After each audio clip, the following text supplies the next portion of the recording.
herpes. Entonces, decía mi jefa, ¿no? Que el herpes es el único fiel, que ese sí. A ver, ¿me permiten un momento? Sí, Está tocando acá a la puerta. Ay, ay, ay. Decía yo que este virus es un virus que tenemos casi toda la población, que una vez que ya te salió un fuego, ya tienes el virus. Este virus no se quita y no se cura nunca, ¿no? Les decía yo que incluso mi jefa, ¿no? Dice que siempre, bueno, decía, mejor dicho, que este virus es el único fiel. Y pues, ¿cómo se transmite este virus? Pues además se transmite súper fácil, porque lo que sucede es que cuando nosotros tenemos el virus, lo estamos produciendo en la saliva. Y si llegamos y besamos a alguien o no necesariamente un beso romántico, ¿no? Sino puede ser que lleguemos y, por ejemplo, los bebecitos, cuando recién los conocemos, muchas veces llegamos y los besamos, ¿no? Porque pues obviamente les queremos demostrar nuestro amor y nos parecen muy bellos, muy tiernos y todo, entonces los besamos y a veces ahí pues les estamos poniendo ahí su inoculación de virus, ¿no? Y ustedes van a decir, bueno, ¿y quién en su sano juicio que tenga un fuego labial besa a un bebé, ¿no? Y sí, ciertamente, ¿no? A veces es poco probable que nosotros lo hagamos de esta manera, pero lo que pasa muchas veces es no necesariamente que realmente tengamos el fuego ahí al momento de besar al bebé. Como les digo que este virus no se quita, no se cura, es posible, ¿no? Que nosotros estemos secretando una cierta cantidad de virus, no necesariamente siempre, ¿no? No siempre en todo momento, pero pues sí, puede ser que estemos secretando una cierta cantidad de virus, que no tenemos una lesión, que a nosotros no se nos alcanza a notar, pero que sí lo podemos estar transmitiendo. Entonces, muchas veces eso es lo que pasa, ¿no? Que generalmente, pues sí, cuando tienes el fuego, pues no andas como pretendiendo besar a todo mundo, pero pues lo haces cuando justo no lo tienes, pero es posible que estés secretando al virus, ¿no? Entonces, vamos a ver cómo es este virus. Este virus podemos ver que es un poquito más complejo, ¿no? Que otros virus que hemos visto en cuanto a su estructura. A ver, Luz Yasmín, ¿querías comentar algo, preguntar algo? sí, antes de que empezara con eso, entonces sería posible que, por ejemplo, tuviéramos herpes aunque nunca nos haya salido un fogazo ni nada. Es posible, aunque es mucho menos probable, ¿no? Si ya te salió un fuego, aunque te digo, aunque sea pequeño, aunque sea una lesión pequeña, ya tienes el virus, eso es seguido. Si no te ha salido nunca en la vida un fuego, es probable que todavía no lo tengas, ¿no? Aunque te digo, aunque sí puede ser que a lo mejor desde muy pequeño lo adquiriste. Nosotros cuando estábamos en el laboratorio, pues a veces hacíamos la prueba de anticuerpos neutralizantes contra herpes y sí nos llegó a pasar que personas que decían que nunca habían tenido un fuego labial, sí tenían anticuerpos contra el virus. Eso quiere decir que sí tenían el virus, ¿no? Entonces, pues sí es posible que lleguen a tener el. Susana. Gracias. Profesora, hay una pregunta. ¿Y de qué Sí. depende de que salga el fuego o no salga? El fuego depende de tu estado inmunológico.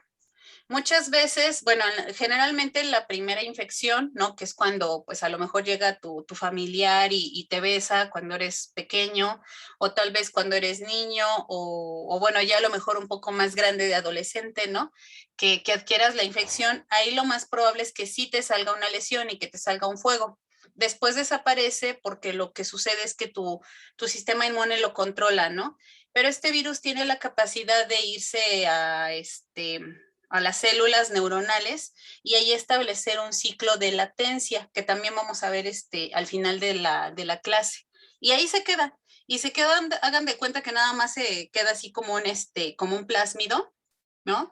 Como un cachito ahí aparte de la célula y deja su genoma ella y pareciera que el virus no está haciendo nada.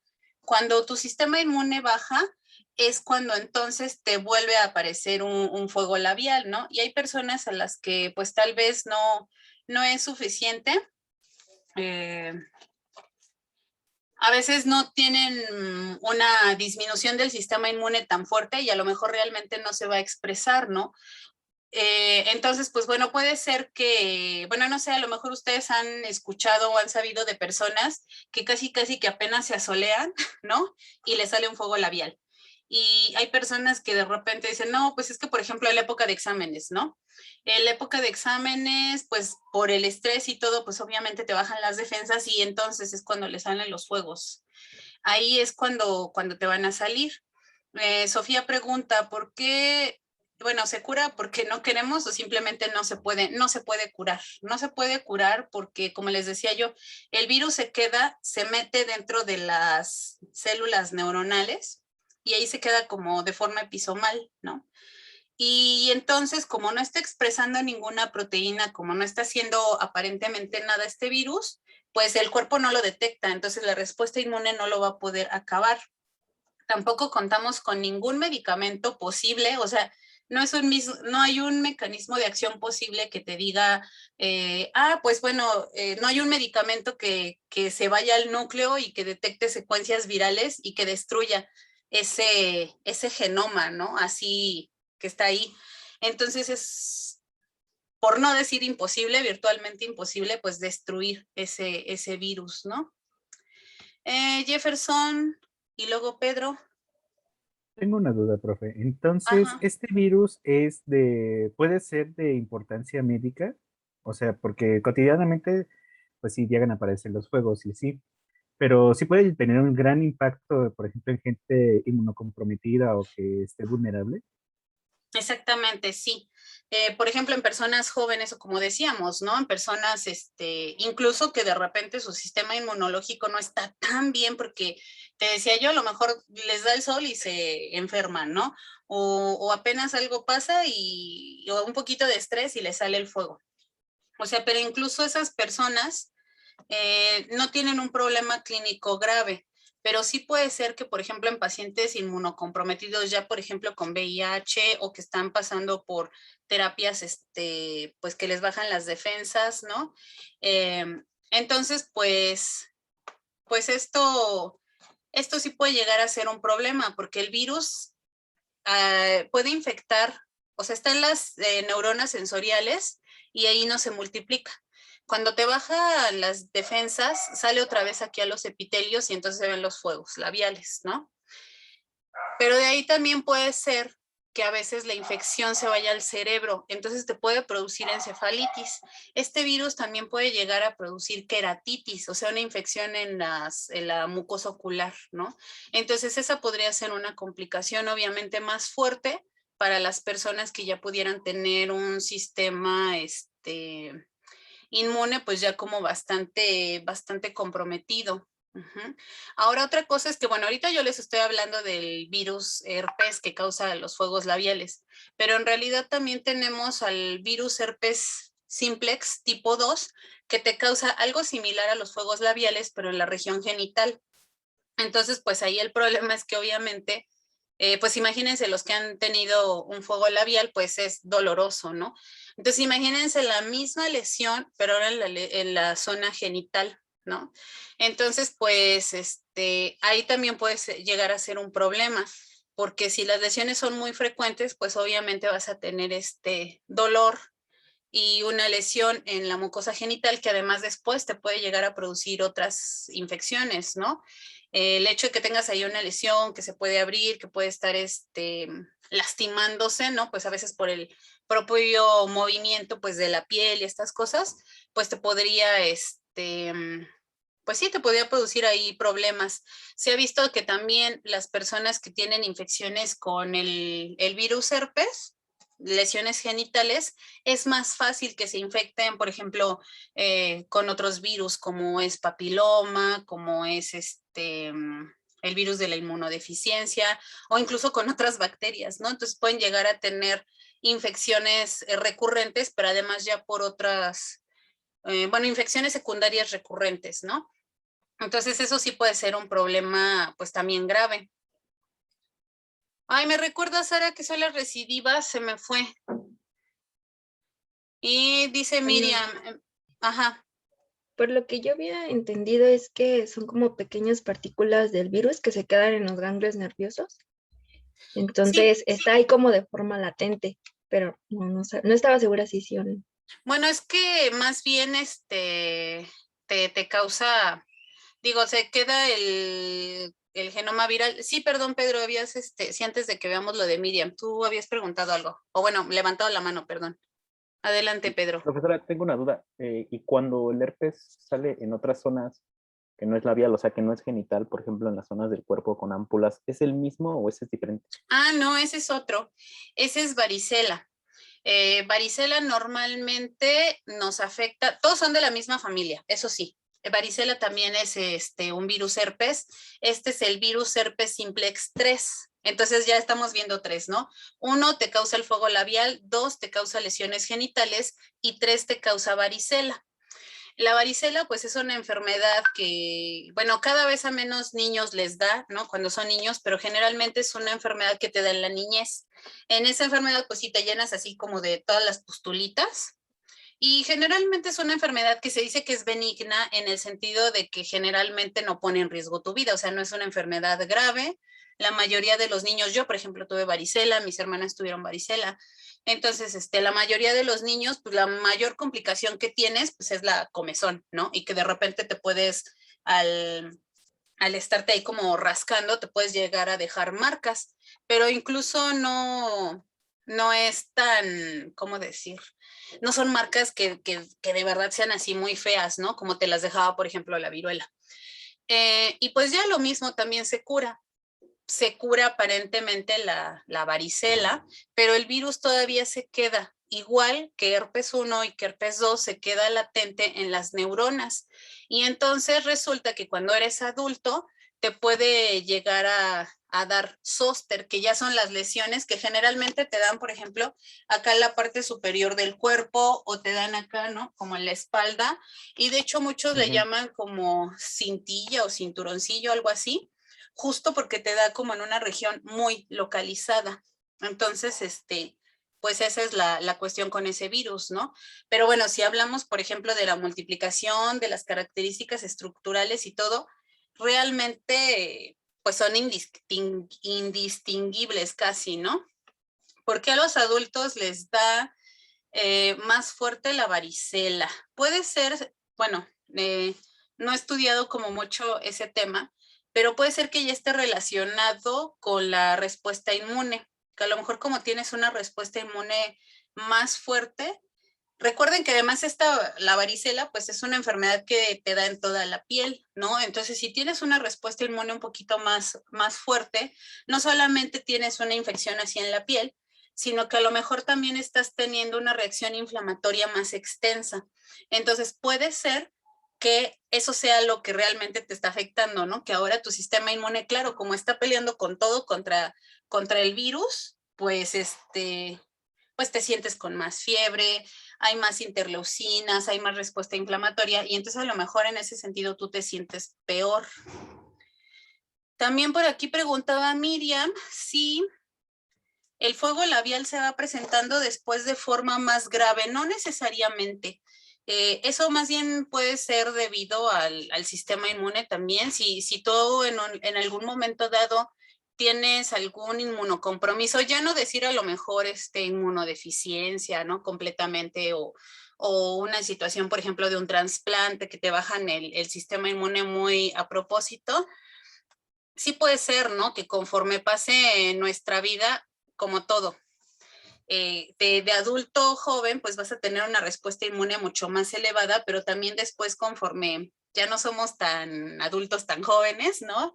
Ya vamos más bien como siendo adultos menos jóvenes o ya adultos mayores, ahí puede ser que más bien como la respuesta inmune baja, aparentemente se te agrava, ¿no? Lo de los fuegos, pero no necesariamente te va a dar de forma más agresiva. Sí, los virus tienen tropismo por las neuronas. Carlos Santiago y luego Sí, Susana. entonces, Carlos. bueno, de la varicela que nos dé también depende de la respuesta inmune, porque por ejemplo yo tengo dos hermanas y hubo varias veces donde a mis primos les daba y pues ellas convivían con ellos y pues hasta la fecha ninguna de las dos les ha dado. Y una ya está muy grande. Entonces, también eso depende en parte de la respuesta inmune. Sí, yo creo que pueden haber sido varias cosas. Por ejemplo, cuando yo me enfermé, bueno, yo no era tan grande, bueno, yo creo que yo tenía como 8 años, pero mis hermanas eran más chicas. Bueno, yo tenía, yo creo, 8 o 9 años, algo así, no me acuerdo bien. Pero yo le llevo a mis hermanas, a una le llevo 2 años y a otra le llevo casi 6 años, ¿no? Entonces ellas eran más chiquitas. Y esa vez cuando yo me enfermé, no, ellas no se enfermaron, ¿no? Y así también llegaban de la escuela y me abrazaban y me besaban y ahí estaban jugando conmigo y no se infectaron. Después, cuando en el salón de una de mis hermanas, de la mediana, hubo casos, ahí fue donde se infectó, pero hagan de cuenta que ya habían pasado como 5 años de que yo me había infectado, ¿no? Entonces yo creo que tiene que ver muchas cosas, como todo. Recuerden, bueno, más bien no recuerden porque todavía no lo hemos visto aquí, pero seguramente ustedes lo han visto en otras materias, que siempre depende la enfermedad o el hecho de que tú te enfermes va a depender de 3 cosas, ¿no? La primera, pues obviamente es la cepa o el virus en sí. Si ustedes tienen un virus que es muy virulento, pues es muy probable que te enfermes y a lo mejor que te enfermes de forma grave. La segunda cuestión que va a también definir qué tanto te enfermas, pues obviamente es el individuo, ¿no? Si tu respuesta inmune es buena, es adecuada, porque también si tu respuesta inmune es muy exagerada, puede ser que más bien te sientas mal por toda esa respuesta inmune, ¿no? Pero si tu respuesta inmune es adecuada, pues puede ser que la enfermedad sea muy ligera, a pesar de que a lo mejor tengas una cepa muy virulenta o a lo mejor que no sea tan ligera, pero que tampoco sea una enfermedad que ponga en riesgo tu vida o que llegue a ser grave. Y la otra cosa a veces también es el medio ambiente, ¿no? Pues muchas veces depende pues por ejemplo, si en una casa no es lo mismo, a lo mejor de repente que todos los hermanitos convivan, que todos estén juntos, que no tengan como un espacio cada quien, una habitación cada quien, y entonces es más probable que cuando se enferma uno, se enferman todos los demás, porque están en un contacto muy, muy amplio, ¿no? A cuando de repente a lo mejor por lo menos tienes 2 habitaciones y a lo mejor dices, bueno, al niño enfermo lo pongo en una habitación y a los demás a lo mejor en otra, y lo hacemos, ¿no? También en condiciones pues ya de extrema pobreza, pues a veces pasa que no puedes aislar a los niños unos de otros, pero además también hay otras situaciones, ¿no? Que los niños no comen bien, que de repente tampoco tienes agua potable para estar como sanitizando a los niños, porque bueno, que bien tienes las lesiones, por ejemplo, estamos hablando de varicela, por eso pongo ese ejemplo, ¿no?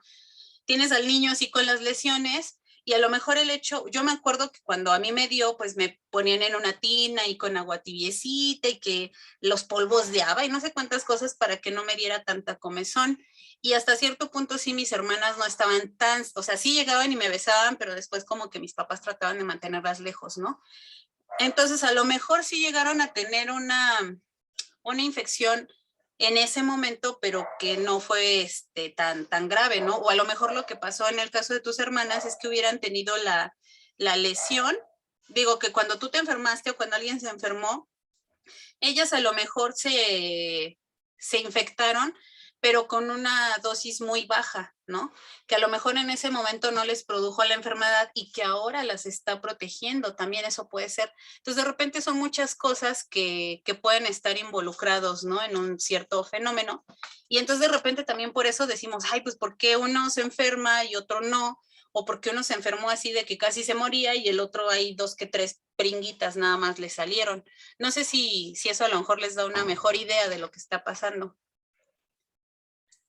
Sí, sí, profesora, gracias. Susi. Bueno, otra pregunta. Bueno, como decía, si este virus, o sea, no se quita, es como para toda la vida y provoca lesiones de vez en cuando el sistema inmune baja. O sea, ¿este virus se replica constantemente o se queda como en pausa o como? Fíjate que eso no se sabe muy bien porque son muchos factores. O sea, la prima infección sí se replica, ¿no? Y generalmente te causa la lesión, aunque no necesariamente. Entonces después se va a las células neuronales y se ha visto que las células neuronales se queda ahí totalmente como dormido, como que no hace nada, no produce proteínas, nada más por ahí produce pues algunos RNAs y ya. Y no se sabe exactamente qué señales hacen, incluso no se sabe si son señales del virus, si son señales del exterior, ¿no? Algunas interleucinas, la respuesta inmune, algo no se sabe, o si es una mezcla de las dos cosas, que yo creo que en realidad puede ser lo más factible, y entonces el virus se puede empezar a producir.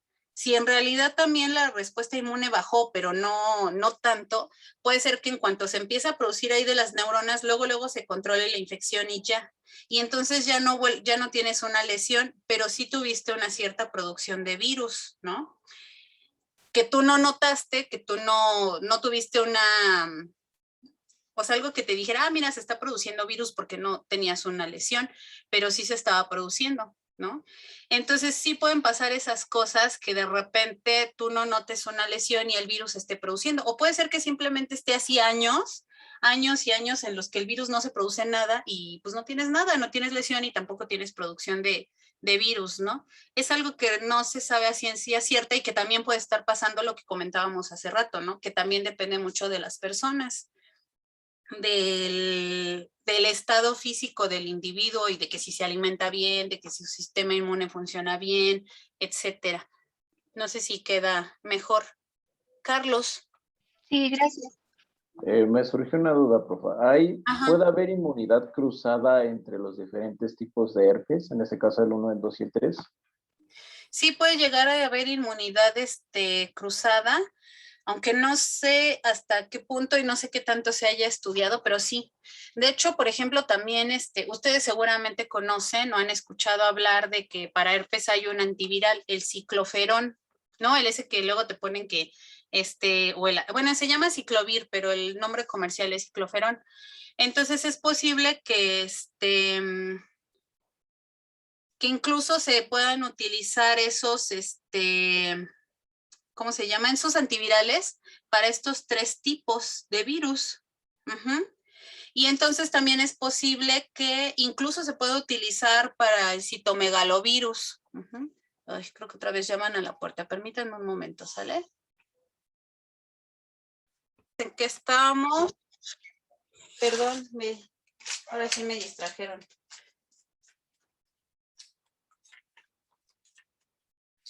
Entonces estábamos comentando toda esta cuestión, ¿no? De que muchas veces depende de qué tan inmunológicamente hablando estés bien. ¿Qué me hubieran preguntado? Perdón. Ya habíamos respondido eso.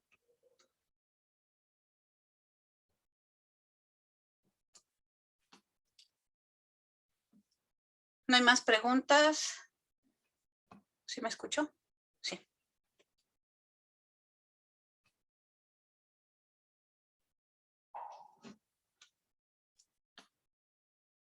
Bueno, pues entonces vamos a empezar, aunque bueno, ya estamos platicando un buen rato, pero bueno, creo que fue interesante, ¿no? También como dar este marco, pues para que veamos la importancia de este virus. Entonces yo les decía, tal vez estructuralmente hablando, no sé, así como muy interesante, 3 clases y 3 cápsides y así, o segmentos, qué sé yo.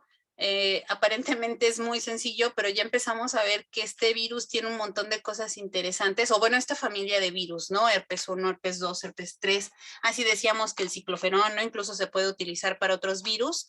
Otros virus de la familia herpes son el citomegalovirus, el herpes simplex, el herpes humano 6, el Epstein-Barr, que te causa la enfermedad del beso, el virus de sarcoma de Kaposi, que te puede causar también pues el cáncer, ¿no? De sarcoma. Entonces, pues sí, son virus muy, muy interesantes, ¿no? Entonces, si nosotros aquí vemos su estructura, si alcanzan a ver mi cursor, espero que sí. Vamos a ver que este virus es un virus envuelto. Acá lo ven, ¿no? Envuelto, y en su envoltura tiene un montón de proteínas de envoltura. No es como virus que veíamos, por ejemplo, paperas, que solamente tiene la proteína de fusión, ¿no? Y que tiene la proteína, la HN. Este virus tiene un montón de proteínas aquí en su envoltura. Después, además de la envoltura, vean que normalmente otros virus también como que tenían aquí una proteína de matriz y casi inmediatamente encontrábamos a la cápside. Si ustedes ven este virus, realmente la cápside está como más metida, ¿no? No está tan cercana a la membrana. Y aquí vemos una parte que se llama tegumento. Este tegumento, pues son un montón de proteínas que también están aquí, y hagan de cuenta que esto sería como una especie de, como de citoplasma, ¿no? Ay, hija, ya me llenaste esto de... Una especie de citoplasma, o esa sería como la, ¿cómo decir? La consistencia que esto tiene.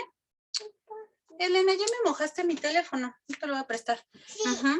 La consistencia que eso tiene, y ahí tienen bebidas un montón de proteínas. Y pues bueno, vamos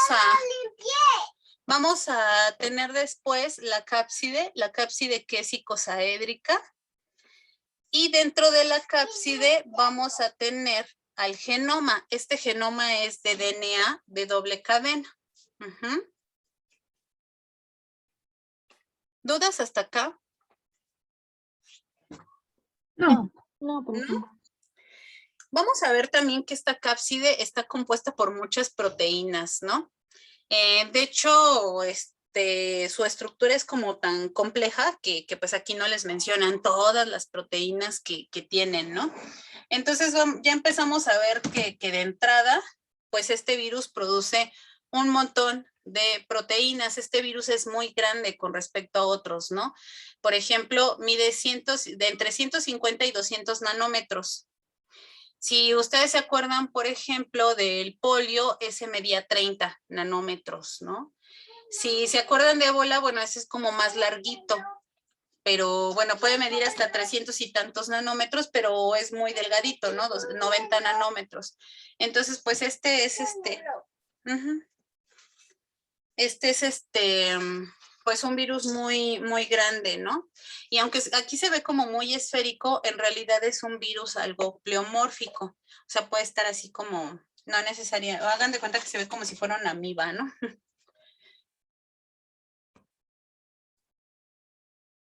Vamos a ver aquí que nosotros si vemos sus proteínas de la cápside, pues tiene todas estas proteínas, ¿no? La proteína mayor, la proteína 1, la 2, la proteína del portal, la del vértex, el componente 1, 2. Entonces, les digo, sí son bastante complejas, ¿no?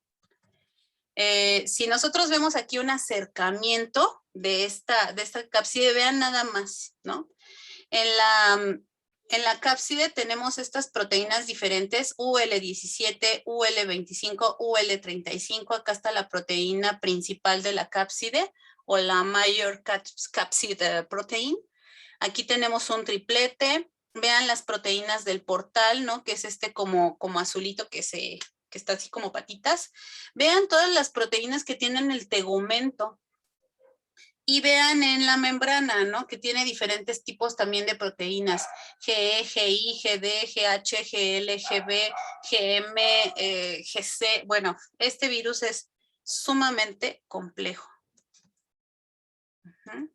¿Hasta acá vamos bien? Obviamente tampoco tiene mucho sentido ver pues todas las proteínas para las que codifica el genoma, porque son alrededor de 180 proteínas para las que codifica este virus. Entonces vamos a ver que es un virus sumamente complejo.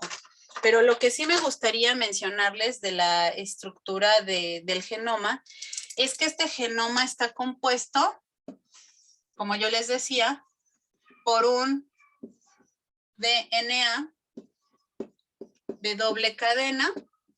Entonces tiene su cadena que va de 5 a 3 y la cadena que va de 3 a 5. ¿Estamos de acuerdo?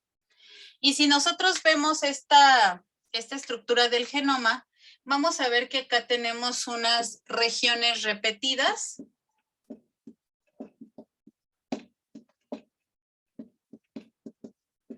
Y esta es igual a esta, ¿no? Pues por eso son repetidas.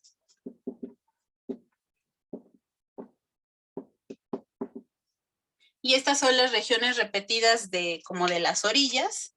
Y también tenemos aquí regiones repetidas internas.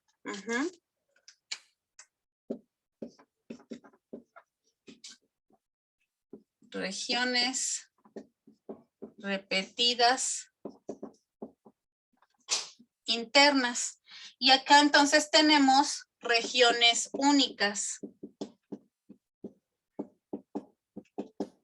Únicas quiere decir que no están repetidas. O sea que esta región única es diferente a esta región única.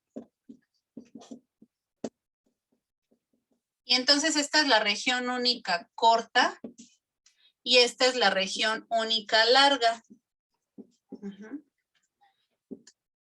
Entonces todos los genes que están aquí en esta región repetida le ponen UL. Entonces no les extrañe ver que muchas proteínas de este virus se llaman UL algo, ¿no? UL7, UL8, UL no sé qué, porque quiere decir unique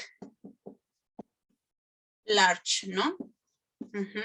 De ahí viene UL. También pues la región única corta, pues bueno, será US. Entonces, pues obviamente son menos las proteínas que están codificadas por esta región porque pues es mucho más pequeña, pero pues también van a haber genes que de repente empiezan con US y pues bueno, eso viene obviamente de unique short. ¿Hasta acá vamos bien? Les digo, yo creo que no tiene caso realmente ver todas las proteínas para que lo que esto codifica, porque pues yo creo que bueno, yo no me las sé todas, ¿no? Yo no sé si hay alguien que se las sepa todas o seguramente sí habrá artículos al respecto, ¿no? Pero bueno, pues yo creo que tampoco tiene mucho caso. Lo que mejor tiene más caso, pues es ver el mecanismo como lo hemos venido haciendo, el mecanismo general de replicación o de multiplicación. Entonces, ¿hasta acá vamos bien? Sí. Sí. ¿No quedan dudas o más dudas que quieran responder, resolver?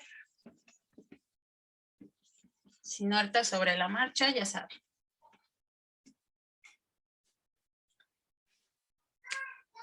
Bueno, entonces, ¿qué será lo primero que sucede cuando este virus entra en contacto con su célula?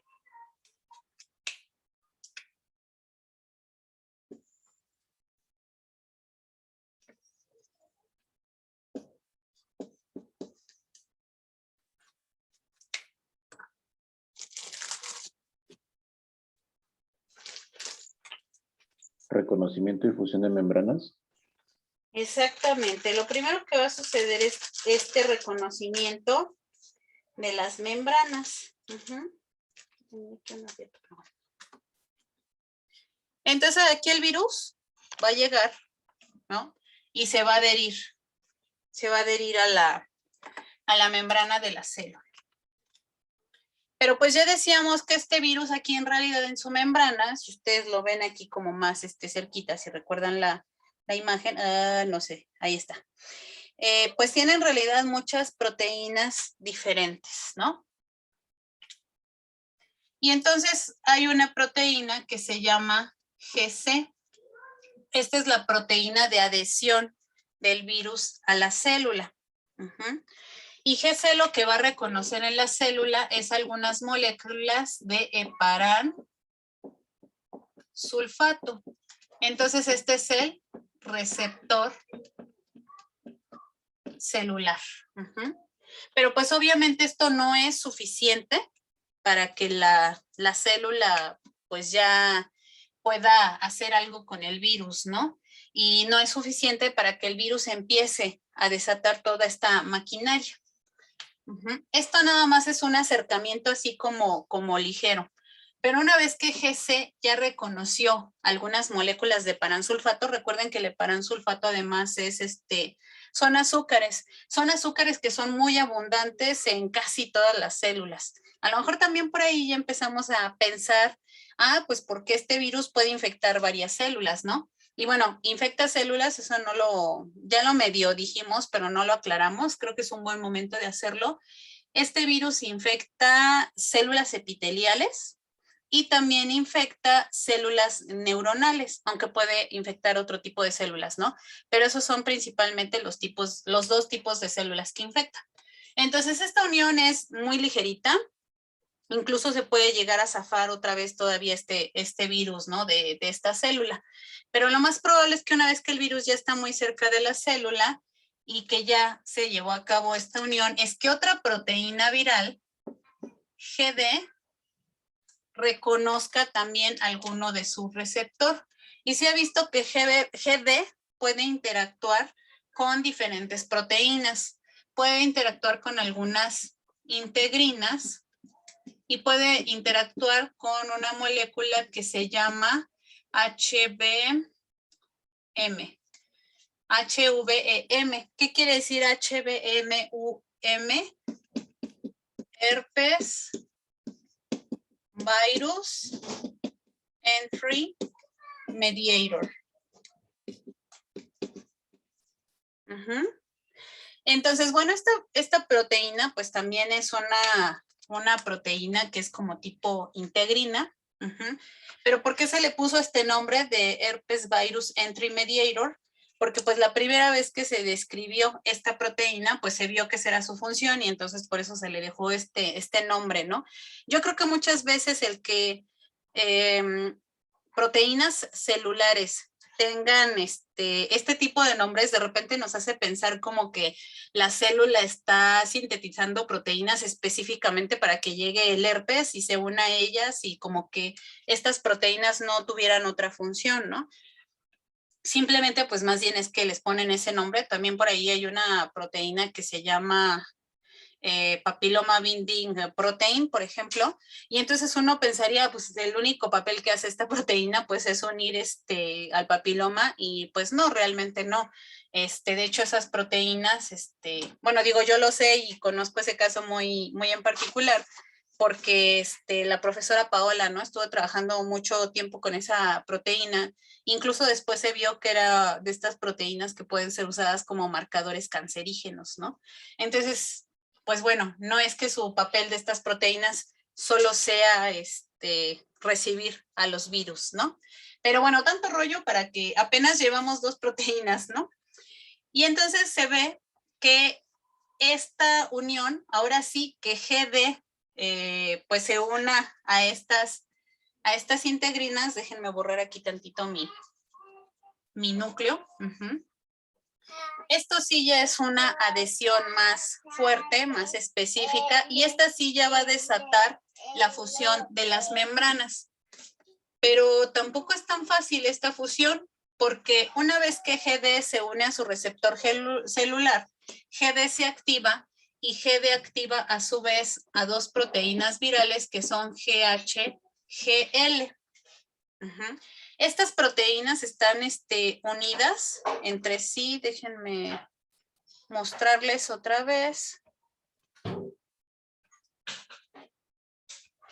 para que vean cómo están estas proteínas. Acá abajito, si alcanzan a ver mi cursor, de todos modos aquí está muy, está como pequeño, pero creo que sí se alcanza a ver bastante bien. Como GH es una proteína que está unida hacia la membrana, y tiene así como una parte globular. Y GL nada más es como un cachito acá, ¿no? Como que GH, está muy grande, pero déjenme ver si encuentro algo como pequeño. Y como que GH estuviera así agarrando a GL, ¿no? Y entonces lo que se cree que es lo que pasa, que esta GL en realidad lo que está haciendo es bloquear a GH. Y entonces cuando realmente GD activa este complejo, lo que hace es como quitar a GL. Y entonces ahora sí GH ya está disponible.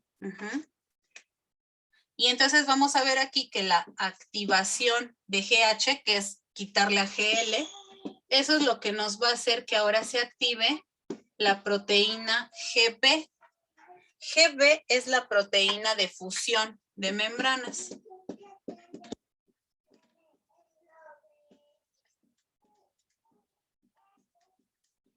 Entonces, hasta que se activa GB, es cuando realmente este virus puede entrar a la célula, puede fusionar las membranas, porque GB es esta proteína que nosotros teníamos en, bueno, vean aquí que está como en 3. Pero es esta proteína, ¿no? Que teníamos así como, o sea, en 3, bueno, acá yo nada más tengo 2 manos, ¿no? Pero imagínense que la tercera parte está acá atrás. Entonces la estamos viendo así. Y es la proteína que justamente se abre y que expone sus péptidos de fusión para que ahora sí se inserten en la membrana y la jale.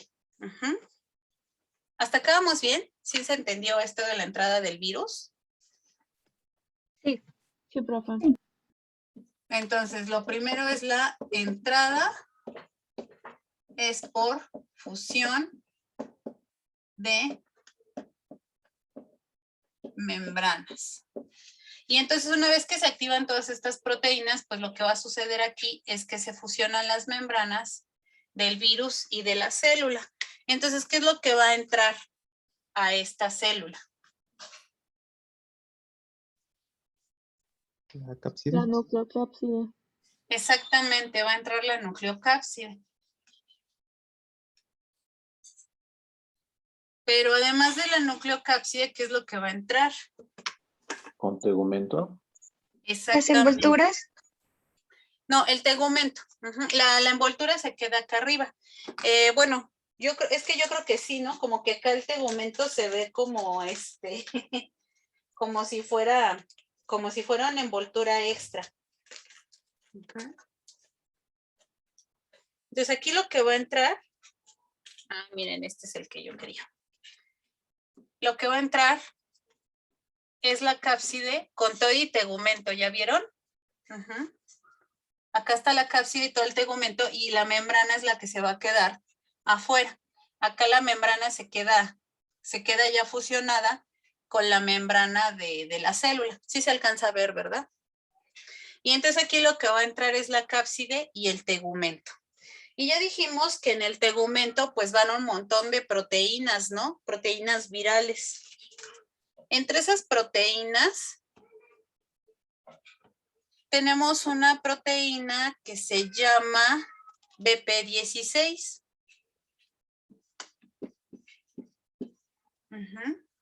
Hay muchas proteínas en el tegumento, pero una que es sumamente importante pues es BP16.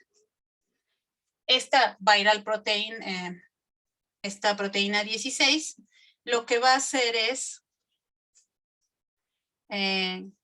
apagar la traducción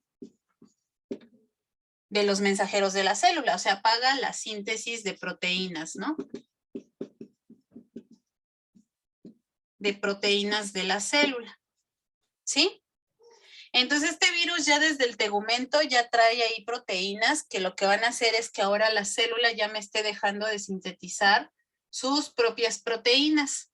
También en el tegumento tenemos una proteína que se llama ICP0.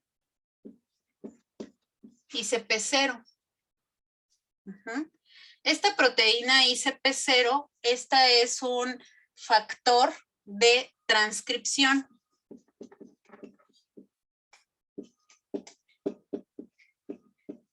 ¿Y para qué llevar un factor de transcripción?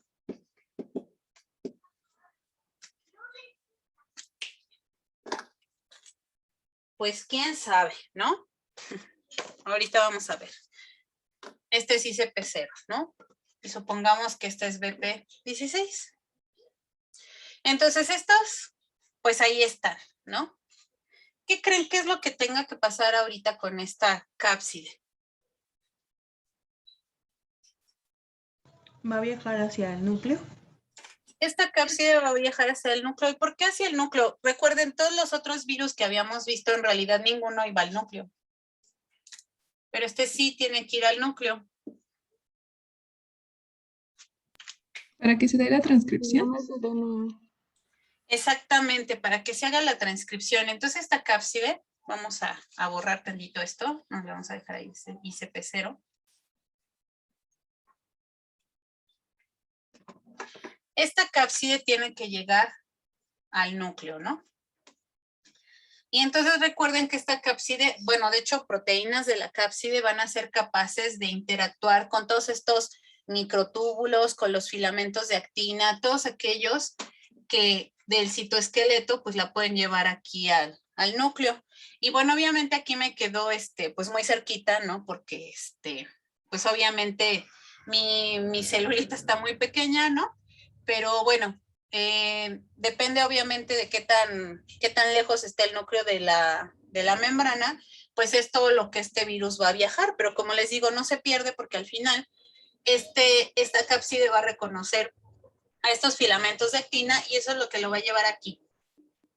Una vez que llega aquí al núcleo, recuerden que además el núcleo no tiene solamente una membrana, como ahorita lo pinté como muy, muy sencillo, sino que tiene sus dos membranas, ¿no?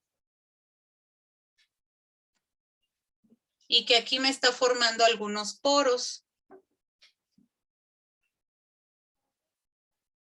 ¿Sí se acuerdan? Y pues además recuerden que los poros nucleares, pues hay aquí una serie de proteínas, o sea, no nada más es que las membranitas se doblen y ya, sino que realmente ahí tenemos una serie de proteínas que pues obviamente tienen un papel súper importante pues para el núcleo, ¿no? No simplemente pues dejar huecos y ya, sino que todas estas proteínas que están aquí tienen un papel importante pues en el tráfico de cosas que van a tanto a salir como entrar a este núcleo, ¿no? Y entonces pues acá también el virus es muy listillo, como que se aprovecha de estas entradas que ya normalmente tiene la célula. Y aquí esta proteína del portal de la cápside, recuerden que en los vértices teníamos estas proteínas de los vértices y tenemos en uno de ellos tenemos el portal. Y entonces aquí lo que va a hacer es interactuar esas proteínas del portal con estas proteínas de los núcleos, de los poros nucleares, y entonces se va a inyectar el genoma.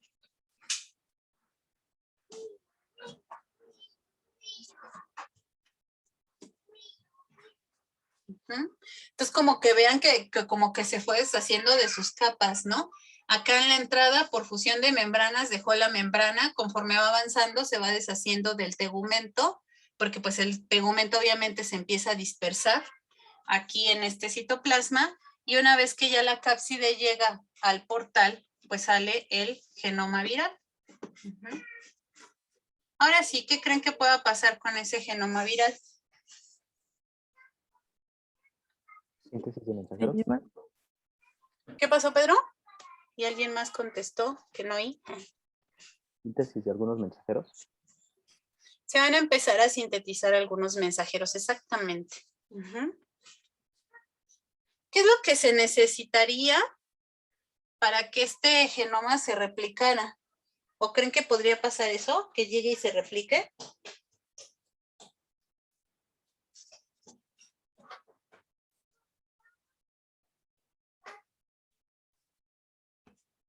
Necesitaría DNA polimerasas, ¿no?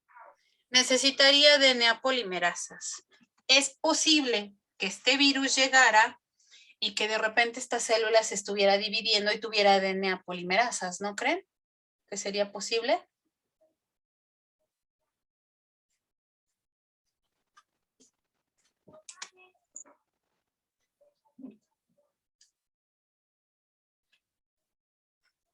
En efecto, sí podría ser posible, pero este virus codifica para sus propias polimerasas. O sea, este virus no va a ocupar las de la célula. Y pues obviamente, ¿no? Seguramente el genoma tendrá sitios específicos de reconocimiento pues para sus propias proteínas, ¿no? Pero bueno, este genoma no se los había dicho, pero no sé si lo alcancen a ver, aunque bueno, obviamente aquí está como enrolladito, pero en realidad este genoma es lineal. O sea, si nosotros lo extendemos, pues va a estar así, ¿no? Como se los había yo dibujado en un inicio. Entonces, lo que va a suceder con este genoma que es lineal, pues más bien lo primero que va a suceder es que este genoma se va a circularizar. O sea, como yo les decía, ¿no? Nos va a quedar así como una especie de plásmido. Ahora sí, ya circular, pues lo primero que va a suceder, bueno, más bien ya aquí lo segundo, ¿no? Porque lo primero que sucedió fue la entrada. Pero lo primero que va a suceder es que se sinteticen, síntesis de RNAs mensajeros. Recuerden que aquí no llevamos la polimerasa. En todo caso, llevamos dos proteínas, ¿no? Que son BP16 e ICP0. Pues resulta que aquí ICP0, les decía yo que es un factor de transcripción. ¿Y qué hacen los factores? Sí se tiene que circularizar el genoma, Rebeca. Eso es muy importante para que este genoma se pueda mantener en el núcleo de la célula. Este genoma no se integra a la célula. Por lo menos, ¿no? Salvo ya los herpes virus, por ejemplo, Epstein-Barr, sarcoma de Kaposi, eso sí se pueden llegar a integrar a la célula, pero no es tan común que los herpes integren su genoma a la célula, sino que más bien lo circularizan.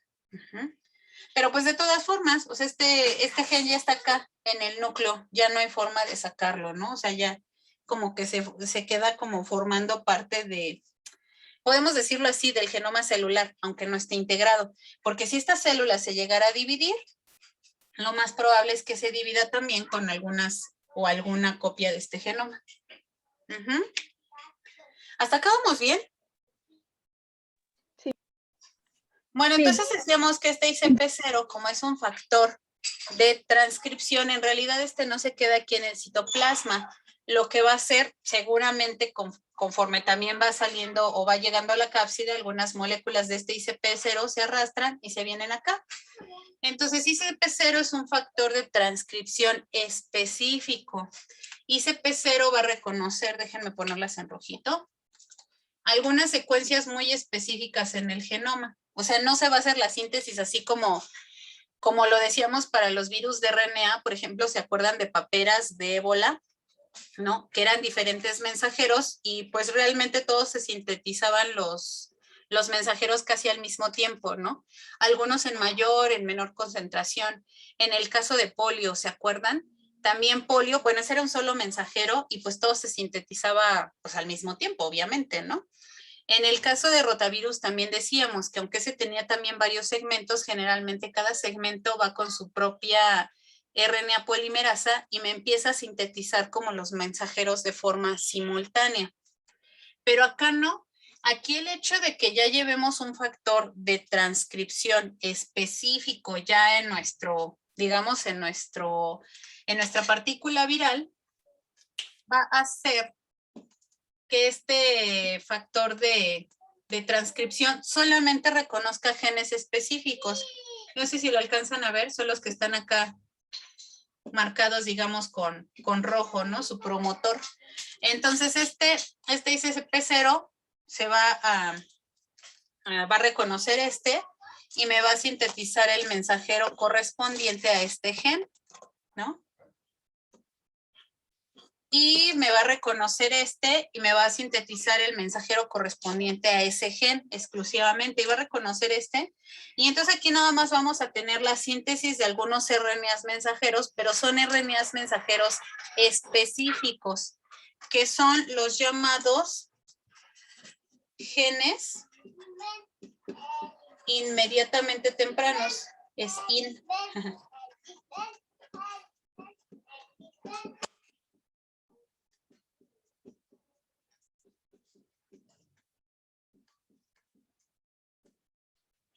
¿Qué es lo que va a suceder con estos mensajeros?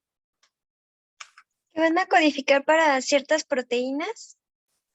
Van a codificar para ciertas proteínas. Entonces, ahora recuerden que estamos dentro del núcleo. Aquí no nos está pasando como con los mensajeros de los virus de RNA que estaban en el citoplasma y que se pueden, pues digamos, sintetizar o traducir ahí casi inmediatamente, ¿no? Estos todavía tienen que salir del núcleo. Tienen que salir del núcleo y dirigirse a la síntesis de proteínas.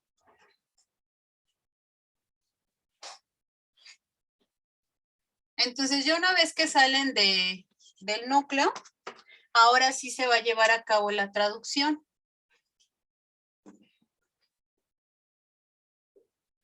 Y entonces aquí sería la traducción de proteínas inmediatamente tempranas. También a estas proteínas se les conoce como alfa o genes alfa, ¿no? Profesor, es lo que voy a exponer las ventajas. Ah, sí. Vamos a terminar todo lo de la síntesis de estas proteínas y ya nos dices las ventajas, ¿sale?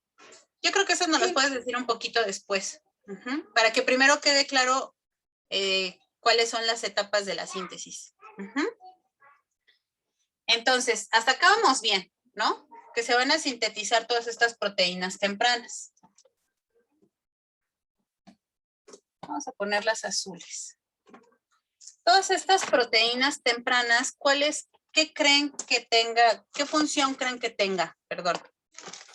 Estas proteínas tempranas. Como factores de transcripción de otras proteínas. Exactamente, Rebe. Estas proteínas, a su vez, también son factores de transcripción.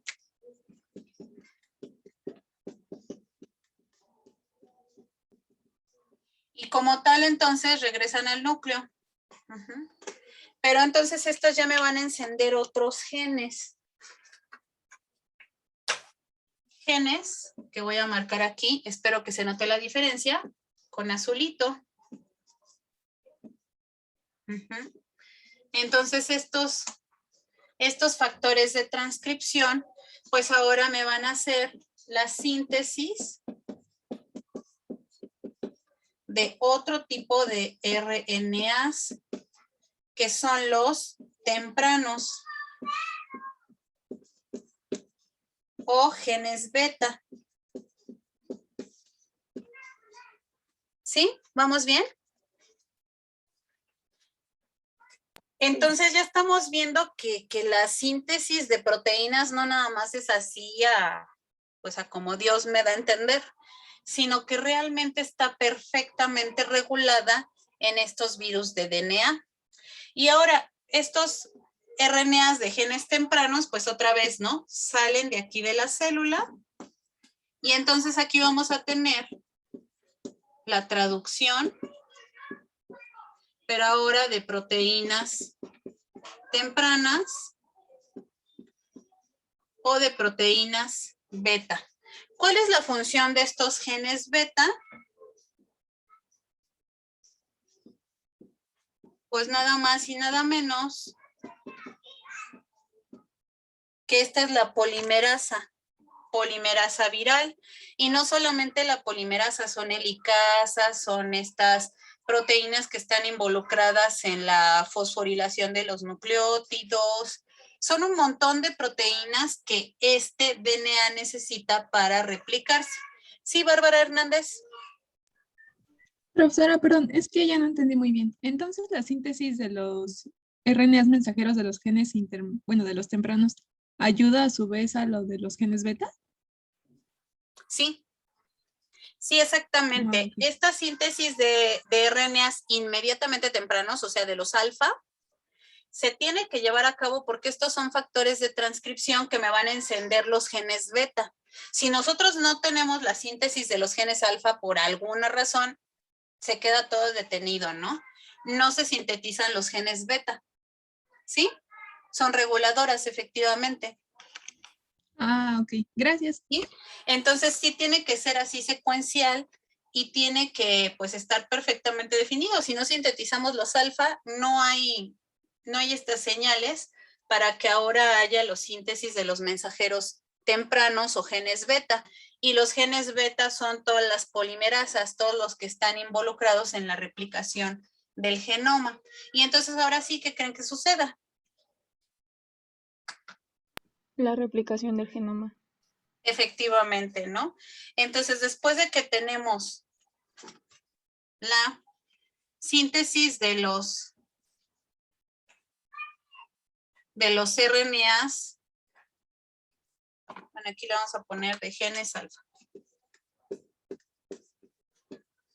La síntesis de los genes alfa, pues va a producir la síntesis de los genes beta, y la génesis de los genes beta, pues nos va a producir el paso 4, que es la replicación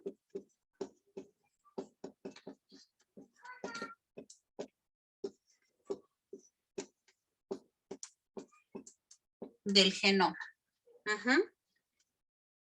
Y entonces, ¿cómo se va a llevar a cabo la replicación de este genoma? Ya me va a quedar ahí como muy amontonado, pero bueno.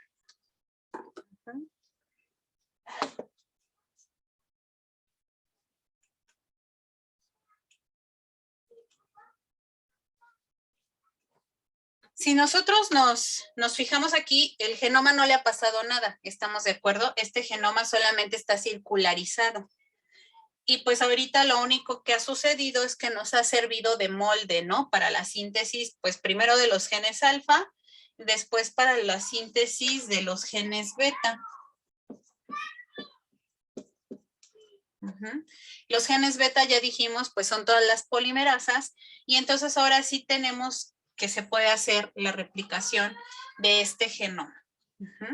Y entonces, ¿cómo se hace la replicación de DNAs dentro de una célula? Es replicación por círculo rondante. Bueno, la replicación efectivamente del virus herpes es una replicación por círculo rotatorio.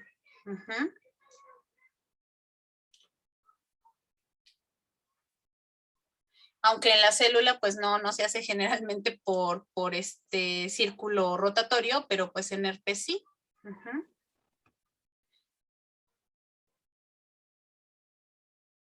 Bidireccional, ¿no está? Es también bidireccional, aunque ahorita vamos a ver, déjenme encontrar una presentación, porque además como ya me quedó acá muy amontonado, no quiero borrar eso para que acá atrás más bien vayamos teniendo el resumen.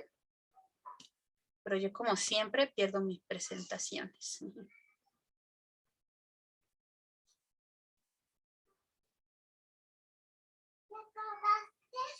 No, todavía no acabo, hija.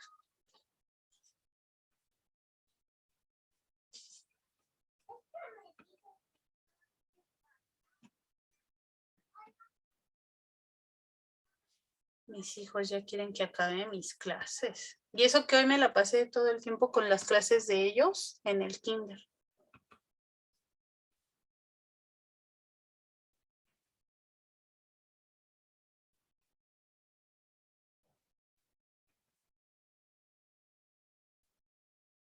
Pues no la encuentro, mi presentación. Bueno, vamos a explicar acá. Lo que nosotros tenemos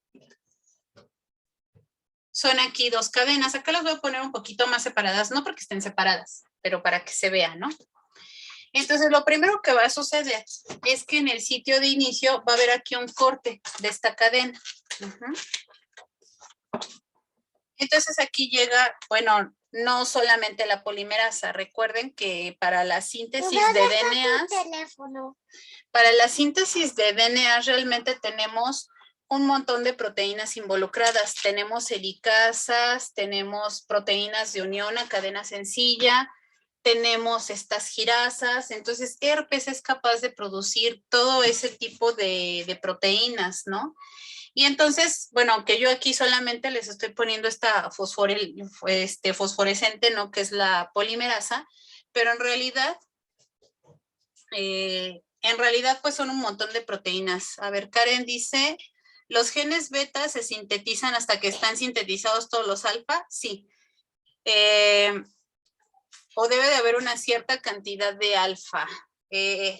Obviamente aquí, aunque bueno, yo les puse como todas azulitas, pero ya son diferentes proteínas, ¿no?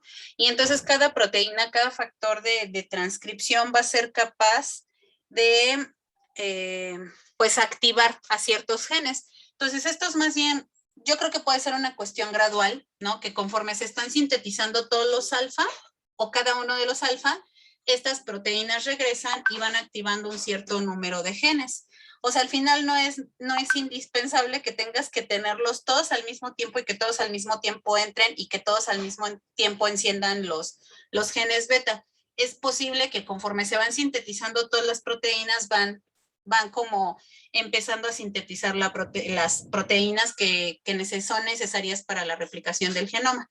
Lo que sí puede ser es que obviamente esta replicación del genoma no va a poder empezar hasta que tú no tengas una cierta concentración aquí de polimerasas, de licasas y todo, porque obviamente si tienes ya sintetizada aquí una licasa, por ejemplo, pero todavía no tienes sintetizadas proteínas que están involucradas en ¿cómo se dice? El metabolismo de nucleótidos, pues se va a quedar ahí parado el proceso, ¿no? Hasta que los tengas todos.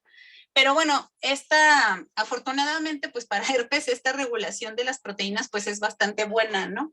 Es bastante efectiva y sí se sintetizan una buena cantidad de todos estos genes alfa. No sé si ya queda más clara la idea, Karen.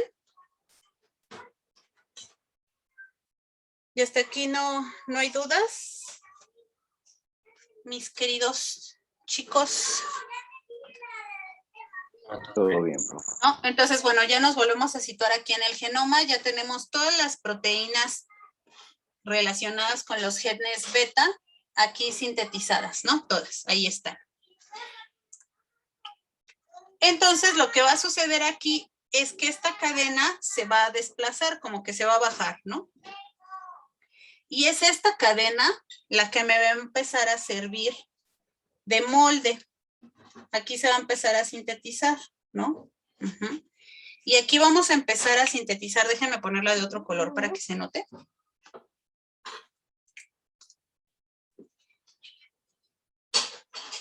Y aquí vamos a empezar a sintetizar y a recorrer. Y están de acuerdo que acá pues esta también puede ser como un molde, ¿no? Pero bueno, más bien es esta la que se va recorriendo. Se va recorriendo. Ay, no es cierto, me equivoqué.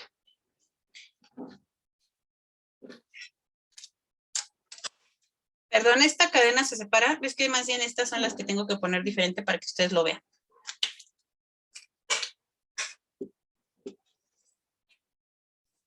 Sí se ve, no, en esta azul no se ve diferente. Voy a poner negra y roja. Creo que son los colores que se distinguen más. Entonces, más bien, perdón, entra la polimerasa aquí y me va a empezar a desplazar esta cadena y esta es la que se va a empezar aquí a sintetizar. Se va a empezar aquí a sintetizar, a sintetizar. ¿Están de acuerdo que acá ya me la duplicó toda? ¿Sí se alcanza a ver? Sí, profe. Cuando llega aquí, esta se va a separar y entonces va a seguir acá replicando. Va a empezar a replicar y va a empezar a seguir replicando. Si ustedes se fijan, aquí esta polimerasa no va a salir de este circulito. Aquí empieza, y la que se va a ir desplazando es esta. Y entonces ya que se empieza a sintetizar esta roja, aquí es donde se va a ir empezando a sintetizar. Bueno, conforme va saliendo más bien va al revés, ¿no? Así. Se van a empezar a sintetizar los fragmentos de Okazaki. Pero entonces esto como se sigue, como que se sigue. ¿Están de acuerdo que aquí nos va a salir roja, roja, roja? Y aquí se va a seguir sintetizando negra, negra. Bueno, más bien nos sale de acá y acá más bien es la síntesis, no acá. Conforme sale, se sintetizan acá atrás, acá atrás, acá atrás. Y esa es la forma de síntesis.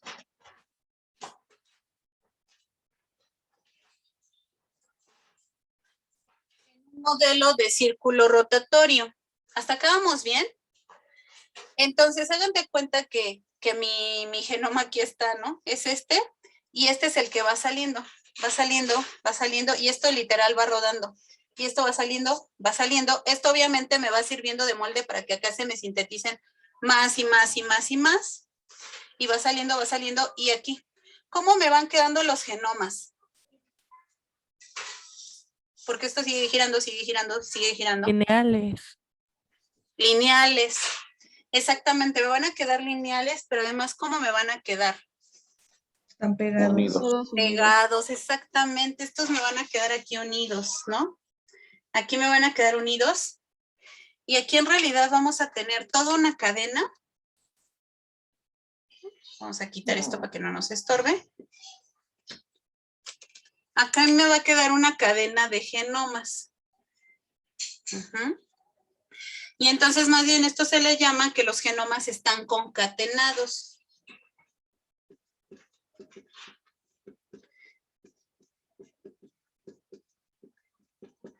Entonces aquí la replicación de los genomas es por círculo rotatorio y esto me da como resultado genomas concatenados. ¿Hasta acá vamos bien? Sí, profe. Sí. Bueno, entonces, ¿ahora qué nos hace falta para que mi virus, pues ya pueda generar copias, ¿no? Porque acá tengo pues nada más, los genomas. Ensamblaje. Si ustedes se fijan en las proteínas que sintetizamos fueron puros factores de transcripción y después fueron las polimerasas. ¿Qué nos hace falta? ¿La cápside? Exactamente, nos faltan todavía las proteínas de la cápside, ¿no? Y entonces, lo que vamos a tener ahora es que pues necesitamos que se sinteticen las proteínas de la cápside. Eso me toca a mí. Oh, ya. Bueno, entonces vamos entonces a dejar que Rebeca, sí dijo Rebeca, ¿verdad? Que Rebe nos explique lo de las proteínas de la cápside y ya una vez que terminamos de ver esto de las proteínas de la cápside, ahora sí, pues regresamos con ay, se me fue quién fue que me dijo que le toca lo de las ventajas de que se haga así. Yo, profesora. Todo. Ajá, Rubí, exactamente, ¿no? Entonces vamos a dejar que por favor Rebeca participe en esta parte. Según yo aquí lo tengo anotado, pero emociono y se me va. Por favor, Rebe. ¿Ya me escuchan? Sí. Ok. Bueno, como ya comentó la profesora, la parte de cómo es que se adhieren y se fusionan este virus a la célula, cómo es que entra la cápside al núcleo, bueno, el material genético al núcleo, y cómo es que comienza la transcripción y traducción de las proteínas alfa, beta y gamma, pues surge esta pregunta, ¿cómo es que se lleva a cabo el ensamblaje de la nucleocápside del virus? Entonces, me voy a regresar un poquito a esta parte, donde la profesora pues ya había comentado que los genes beta, estos van a generar las proteínas beta y que van a funcionar como factores de transcripción y también la polimerasa que se va a unir al genoma circularizado y pues va a generar este DNA lineal y que está concatenado. Este es el que tenemos en esta parte. ¿Sí pueden ver mi manita? Sí. Entonces, también faltó mencionar que estos genes beta van a producir también promotores de los genes gamma. Estos promotores de los genes gamma van a ser capaces de unirse al DNA lineal concatenado que se está generando de la síntesis de este genoma circularizado. Entonces, estos van a ser capaces de pegarse y generar así RNA mensajero que va a dar lugar a la síntesis de proteínas de la cápside y de la proteína de membrana, que son básicamente proteínas estructurales. La proteína de la cápside va a ser capaz, la proteína de la cápside va a ser capaz de regresar al núcleo, que estaría aquí, y se va a ir asociando hasta formar cápsides vacías que podemos apreciar en esta figurita. Estas cápsides vacías pues no están completamente cerradas y en uno de los vértices va a existir una proteína que es capaz de reconocer al DNA concatenado que se llama proteína portal. Entonces lo va a ir introduciendo a la cápside vacía, ya que reconoce las regiones repetidas que se van generando. Entonces, una vez que encuentra otra región repetida, corta y cierra la cápside.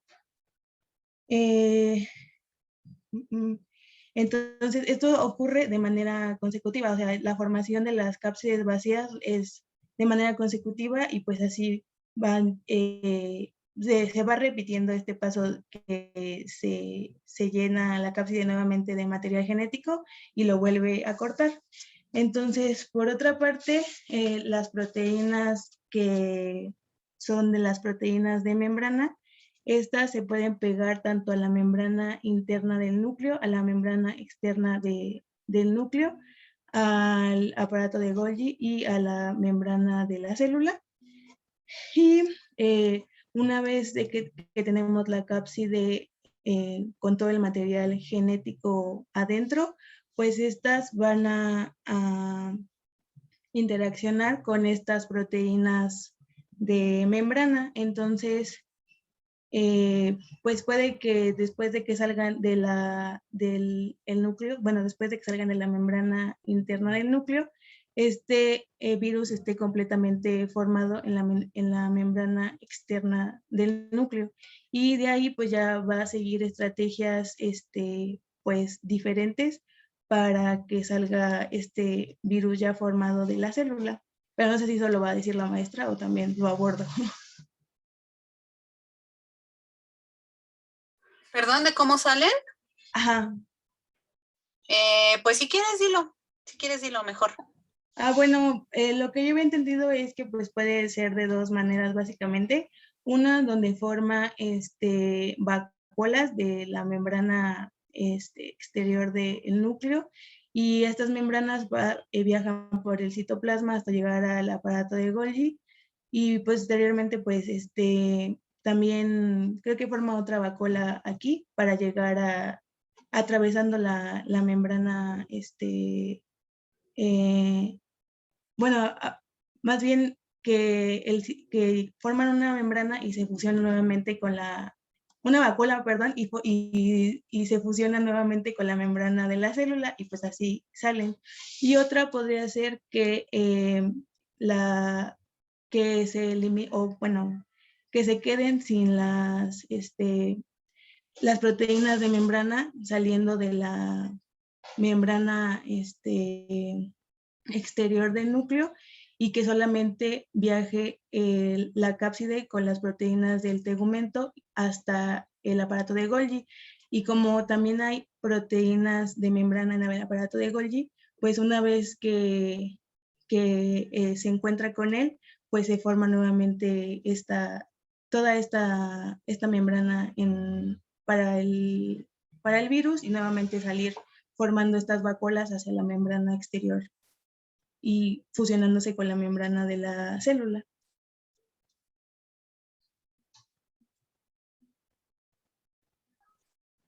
Muy bien. ¿Hay dudas sobre lo que nos explicó su compañera?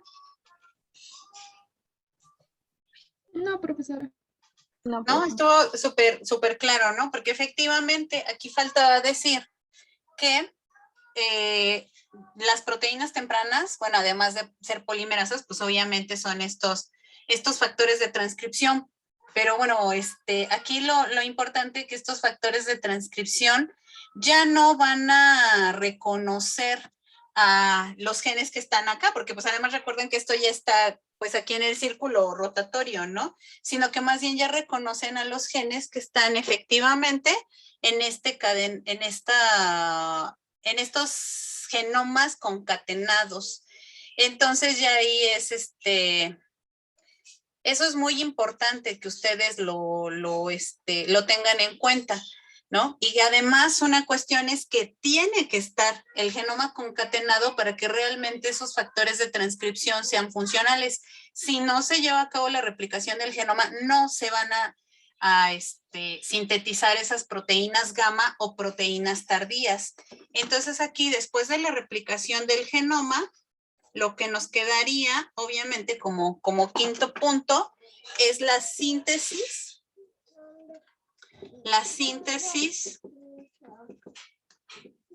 de proteínas tardías. Y pues ahora sí, ¿no? Como bien decía Rebeca, se sintetizan esas proteínas. Obviamente esas proteínas, todas las proteínas se van a sintetizar acá, en el citoplasma. Pero estas proteínas de la cápside lo que van a hacer es entrar al núcleo y entonces ahí formarnos estas cápsides. Estas cápsides vacías, que yo siempre les digo que son, me las imagino así como un Pac-Man, ¿no? Que va aquí agarrando su genoma y una vez que lo agarra, pues ya quedan las cápsides completas, ¿no? Y entonces si pensamos así como nuestro concatámero que teníamos aquí, lo que van a hacer las cápsides es como que juntar, así comerse todo el genoma. Cuando encuentran, como bien nos dijo Rebeca, los repetidos, pues se llevan ¿no? Y lo encuentran y se llevan el genoma. Y así sucesivamente, ¿no? Se van a ir formando todas las cápsides y pues para salir como ya muy bien nos explicaron. Entonces aquí algo que quiero resaltar y por eso casi lo repetí un poquito, pues es justamente que la síntesis de proteínas aquí se lleva en 3 etapas, ¿no? La etapa temprana, inmediatamente temprana, la etapa temprana y la etapa tardía. ¿Por qué la tardía se llamará tardía? ¿Y por qué las otras son tempranas e inmediatamente tempranas? ¿Tardías o tempranas con respecto a qué? A su traducción. ¿A su traducción? Obviamente sí. ¿A la síntesis del genoma? Exactamente, lo que se toma como punto para decir que son tempranas o tardías es la replicación del genoma. Todo lo que sea temprano se sintetiza antes del genoma y todo lo que sea tardío se sintetiza después del genoma. Aquí obviamente como además hay 2 etapas previas a la replicación del genoma, por eso se dice que son inmediatamente tempranos y pues ya después es la replicación del genoma y los tardíos. Y ahora sí, ya que nos queda todo el panorama, por eso hace rato no le dije a Rubí que lo dijera, porque sí quería que como que vieran todo así. Ahora sí, Rubí, si nos puedes explicar, por favor, ¿cuáles serían las ventajas de hacerlo así? O sea, ¿por qué no el virus, pues de una vez, pues sintetizar aquí todos sus factores de transcripción y empezaría a sintetizar todo esto? ¿Por qué no lo hace así? ¿Por qué por etapas? Porque además no es una cosa específica de herpes, es una cosa que sucede en la gran mayoría de virus de DNA. A ver, por favor, Rubí. Porque, bueno, como se sabe, si ven la otra diapositiva ya, pues los herpes virus van a codificar lo que van a ser proteínas implicadas en esta síntesis del DNA viral para la formación de lo que son los viriones. Y aquí lo importante a destacar es que va a ser su síntesis, es que va a ser regulada, va a ser de forma reguladora. Bueno, pues esto qué quiere decir que va a estar de un modo ya coordinado, lo que significa que todos los genes de un grupo determinado se van a activar o se van a desactivar por las mismas señales. Y estos se van a encontrar en etapas y estas tienen que ir en un cierto orden. Aquí otra ventaja es que son esenciales para la infección del ciclo y los genes tempranos van a codificar enzimas necesarias para la síntesis del DNA viral y también van a modificar las que son las proteínas de la célula. Ahora bien, como había dicho la profesora, tenemos lo que son las proteínas alfa o también denominadas proteínas inmediatas tempranas. Y estas van a tener como función o como gran ventaja es que van a regular lo que es el ciclo replicativo y van a dar a la inducción de lo que ya van a ser los genes para las proteínas beta. Y ya las proteínas beta, que aquí las tenemos, posteriormente van a llevar ya lo que es la replicación del DNA.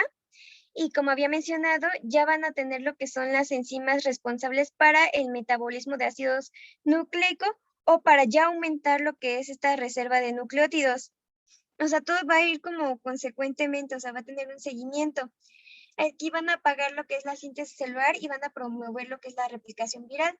Y ya finalmente vamos a tener lo que son las proteínas gamma o también denominadas las proteínas tardías, que estas ya se van a dedicar a lo que es la producción ya de las proteínas estructurales virales como es la cápside.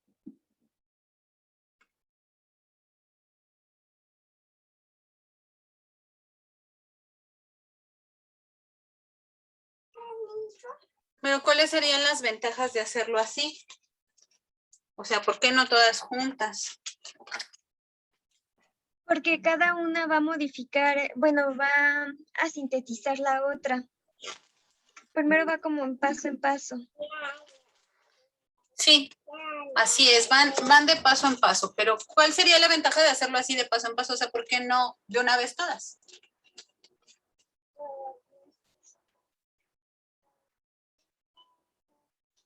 Karen.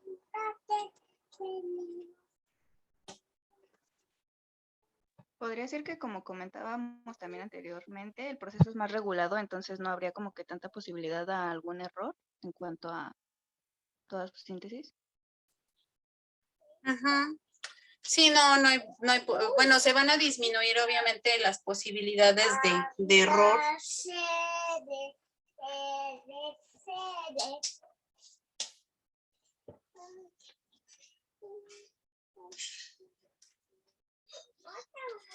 Bueno, acá algo que de repente a veces es muy difícil de ver, yo creo que, o sea, obviamente el que vaya, el que un grupo de genes regule al otro, pues esto garantiza que como bien ya nos dijo Rubí, que este grupo sea encendido y sea regulado, ¿no? Y entonces ahora se pueda realmente sintetizar y que a su vez regule pues garantiza que esto se sintetice, ¿no? Pero otra cosa que de repente es muy difícil de ver es cuando nosotros, por ejemplo, entra el virus, nosotros están de acuerdo, una cantidad reducida de, por ejemplo, estos factores de transcripción de ICP0. ¿Sí estamos de acuerdo o no estamos de acuerdo? Sí, profe. Ajá. ¿Por qué? Porque obviamente solamente llevamos aquí el número de moléculas pues limitado. Y además, si esta cápside a lo mejor se encuentra con una célula que de repente no está tan cerquita del núcleo, tiene que avanzar más y puede ir perdiendo muchas proteínas del tegumento en el camino. Uh-huh. Por favor, pues es que vete a jugar allá. Entonces, cuando nosotros llevamos acá pocas moléculas, y si esto se tuviera que encender todo al mismo tiempo, ¿qué es lo que podría pasar? ¿Se agotan? Que se agoten exactamente esas moléculas o que incluso algunas ni siquiera lleguen y que no se enciendan todos los genes que se tienen que encender.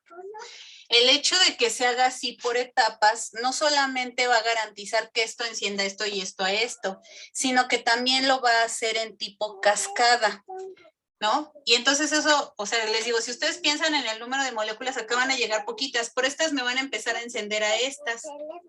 Y entonces estas, a lo mejor son poquitas, a lo mejor aquí son cuatro genes que con que estos se me enciendan y me empiecen aquí a sintetizar mensajeros. Ahora sí, los mensajeros cuando salgan, aquí no me van a sintetizar 4 proteínas, ¿están de acuerdo?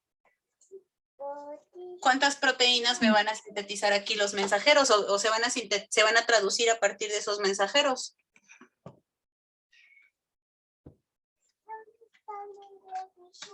Es un montón. Pues un montón, exactamente. No podemos dar un número porque depende de muchos factores. Va a depender aquí, para empezar, cuántas moléculas hayan entrado y cuántos genes se me estén encendiendo en un momento dado. Pero además, pues recuerden que los RNAs también pueden tener diferente tiempo de vida, etcétera. Pueden ser ahí varias cosas pues que estén influenciando esto. Pero obviamente aquí no se me van a sintetizar 4 proteínas, van a ser un montón más. Y entonces el hecho de que ahora sí ya aquí tenga una buena cantidad de proteínas que me vengan a encender los genes gamma, ahora, los genes beta, ahora sí me va a garantizar que esto sí se me encienda. O sea, más bien el que sea también por etapas, no solamente garantiza que esto encienda estas, sino que además garantiza que sean las concentraciones que el virus lo necesita, ¿no? Que realmente sí, o sea, va a aumentar la concentración de estas proteínas y a su vez también estos genes beta, una vez que salgan estos mensajeros, pues van a tener un montón de proteínas, ¿no? Va a haber un montón de proteínas que me van a venir aquí a encender estos genes. ¿Qué otro problema? O bueno, no sé si ustedes alcancen a ver un problema. ¿Qué es lo que pasaría si las proteínas de la cápside se me sintetizaran aquí desde el inicio? Imagínense que en lugar de tener esta cápside acá, cuando ya tengo los genomas concatenados, la tengo acá. Y acá tengo un montón de cápsides. O a lo mejor cuando apenas está queriendo replicar el genoma, cuando apenas está abriendo. ¿No podría ser que se ingresen todos esos genomas y ya no podría haber un paro en el ingreso de estos? Sí, imagínense, a lo mejor, obviamente es un poco difícil porque este está circularizado, ¿no? Y no es lo mismo que un genoma abierto, pero a lo mejor incluso si lo capturáramos en este lugar, o sea que apenas, imagínense que apenas pues va casi entrando, ¿no? Y se empiezan a sintetizar las proteínas de la cápside, todavía no está así como que, y lo captura, ¿qué es lo que va a pasar con ese genoma? ¿Se va a poder replicar? O con este, que quedara encapsidado. No. No, ya no se... Entonces eso también, o sea, el hecho de que nosotros tuviéramos las proteínas de la cápside antes de que realmente se lleve a cabo esta síntesis, o incluso la síntesis de una cadena pues, lo suficientemente larga, podría ser que esta cápside me llegara a encapsidar mi genoma, que es el molde, ¿no? Casi para todo lo demás. Y entonces en lugar de estarlo haciendo de forma eficiente, pues ya, o sea, capturamos ahí y eso es lo único que va a salir y ya no tendría más, ¿no? Para salir. Entonces esa también podría ser una ventaja de que esto vaya en orden. Otra cosa es que recuerden que yo les había dicho que aquí había proteínas que me van a parar la traducción de la célula. Esas proteínas también son proteínas tardías. Son proteínas que ya son del tegumento, como Karen preguntaba, ¿no? Que si las del tegumento también se sintetizan acá, en los genes gamma. Sí. Entonces, imagínense que nosotros aquí, cuando tenemos todavía esta traducción de proteínas tempranas, de factores de transcripción, de polimerasas, empezáramos a sintetizar ese tipo de proteínas. Esas proteínas que me van a parar la traducción de la célula. ¿Qué pasaría?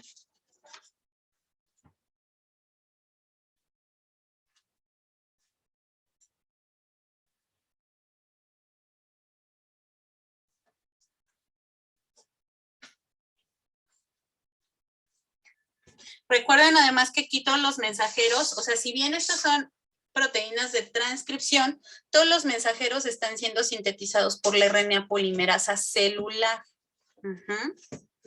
Entonces, realmente, pues ahí también tendríamos un problema grave, ¿no? Porque pues todos estos mensajeros en realidad son indistinguibles de la célula. No son como, por ejemplo, los mensajeros de polio, ¿no? Que tenían ires y se ponían, pues sí, se podían distinguir, ¿no? De los que estaban produciendo el virus. Entonces aquí también incluso podría ser que si nosotros empezamos a sintetizar, bueno, el virus, empezar a sintetizar estas proteínas tardías aquí, desde el inicio, pues estas mismas proteínas pues nos estuvieran pues evitando la traducción de otras proteínas que son virales.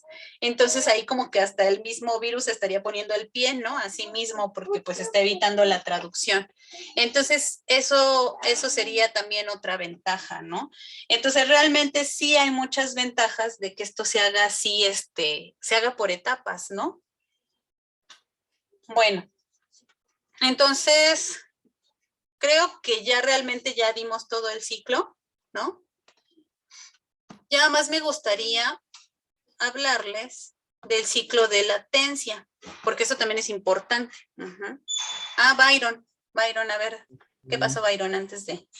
Sí, tengo una duda de la síntesis. ¿Qué determina la longitud del DNA, o sea, del DNA concatenado?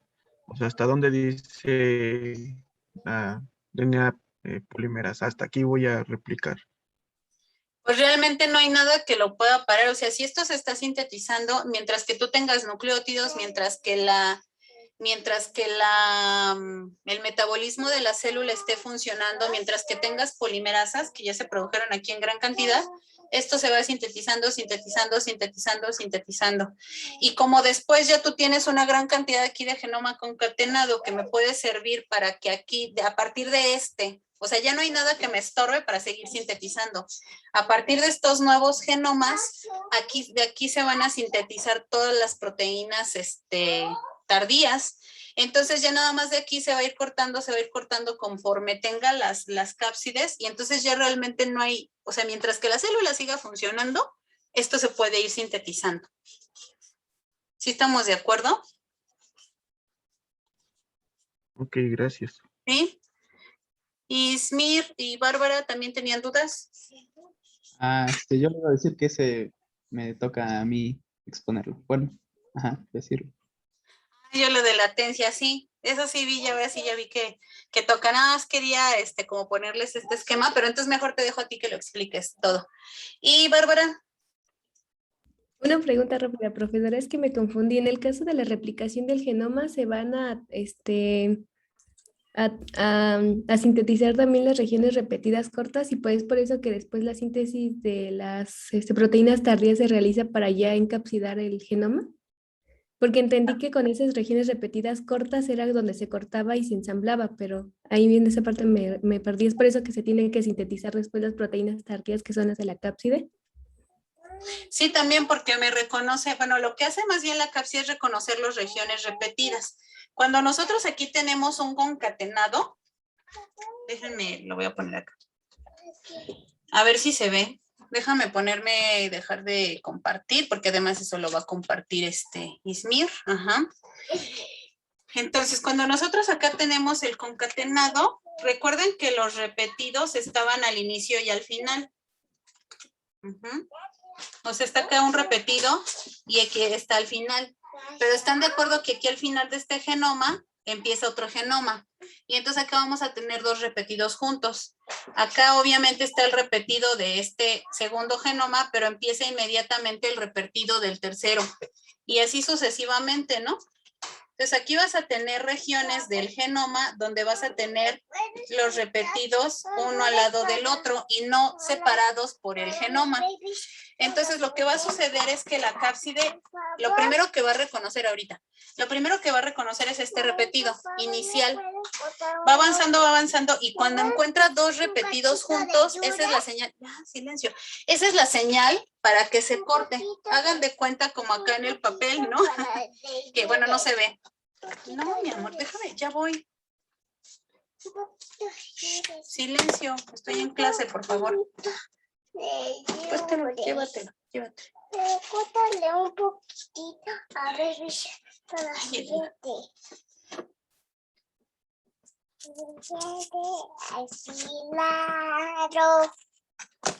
Si nosotros tenemos acá, ¿no? Nuestros genomas, todo es el genoma, ¿no? Aquí empezó con un repetido, obviamente.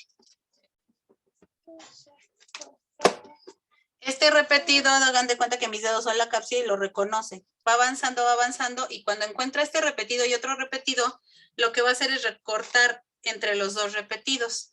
Me queda este repetido, va avanzando otra cápside. Llega este otro repetido y ve repetido, lo corta, ¿no? Y así va. Entonces, más bien la señal para las cápsides es que haya dos repetidos juntos. No sé si eso responde a tu pregunta, Bárbara. Sí, profesora, gracias. Bueno, ahora sí, Ismir.